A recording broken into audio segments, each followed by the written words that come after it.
ហើយខ្ញុំមិនឃើញអាទូកូនមីងញ៉ែទៅបាត់ពីថ្ងៃនេះមីងបារម្ភខ្លាំងណាស់កុំបារម្ភអីមីងខ្ញុំដឹងខ្ញុំឃើញវាទៅឡើងហ្នឹងហើយវាអត់ឃើញវាមកវិញហ្មងបាត់ពីថ្ងៃខ្ញុំសង្ស័យដែរតែខ្ញុំអត់តាមប្រាប់ណាគេទៅតែមីងឯងមកជួយខ្ញុំណាចាខ្ញុំនាំទៅមីង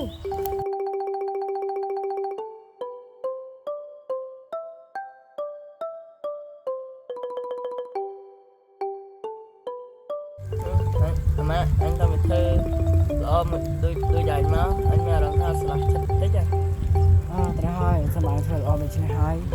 តែលើក្រោយអញខ្លាចជាទៅដល់ដូចយើងអញ្ចឹងមែនអីប្រកាសណាស់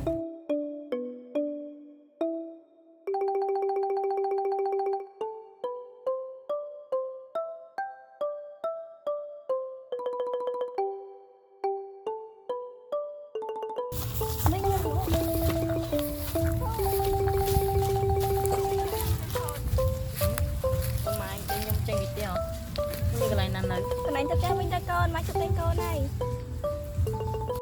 កូនទៅផ្ទះវិញទៅណា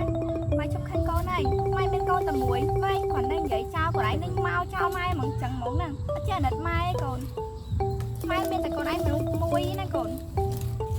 ចឹងម៉ែជប់គាត់ខាងកូនម៉ែជប់ខិនហើយកូន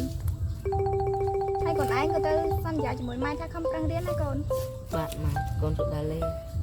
ហើយកូនឯងមកនៅនឹងណាមួយណាគេកូនខ្ញុំនៅមួយរុក្ខទេវតាហើយឥឡូវរុក្ខទេវតានៅណាកូនកណាបាត់អីកូនមិនដឹងដែរពេលខ្លះគាត់នៅពេលខ្លះគាត់អត់ឃើញគាត់ទៅដឹងដែរតាមអារម្មណ៍គាត់ចង់នៅហើយហងៃហ្នឹងកូនឯងមកញ៉ាំកូនគាត់បេះផ្លែឈើឲ្យកូនហូបម៉ែណាត់កូនខ្លាំងណាស់មិនឃើញកូនព្រោះតែចង់ឲ្យកូនល្អកូនពីថ្ងៃហ្នឹងទៅកូនឯងជប់គិតខ្លីណា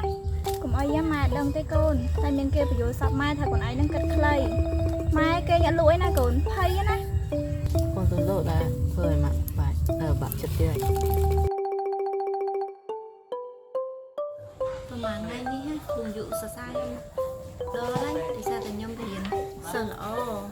ទូការសរសើរនេះអត់បានលុយដែរខ្ញុំសប្បាយចិត្តដែរពីព្រោះខ្ញុំធ្វើការដល់បដងជាពិសេសឃើញកូនអ្នកខ្លីខខំប្រឹងរៀនហើយបានលេខល្អចឹងសប្បាយចិត្តទេព្រោះឯកាលពីមុនខ្ញុំក៏ជាក្មេងម្នាក់ដែលចេញមកពីភាពក្រីក្រអញ្ចឹងដែរ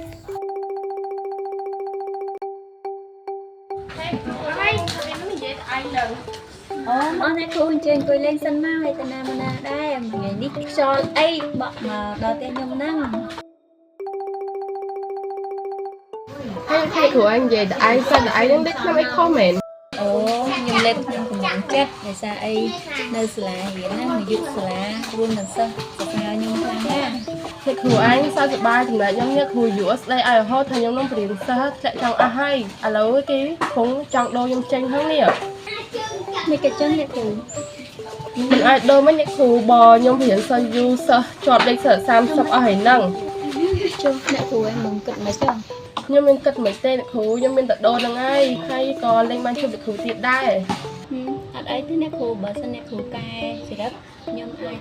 ជួយនិយាយដល់គ្រូយុបានហើយជាគាត់អាចលើកលែងតោឲ្យអ្នកគ្រូបានព្រោះឯងគ្រូទិនតែម្ដងពិតមែនអ្នកគ្រូអញ្ចឹងអ្នកគ្រូជួយនិយាយមួយគាត់ហងខ្ញុំព្រោះអីខ្ញុំអត់ចង់បែកពីអ្នកគ្រូទេខ្ញុំក៏ដូចគ្នាជីវិតល្អនឹងគ្នារហូតណា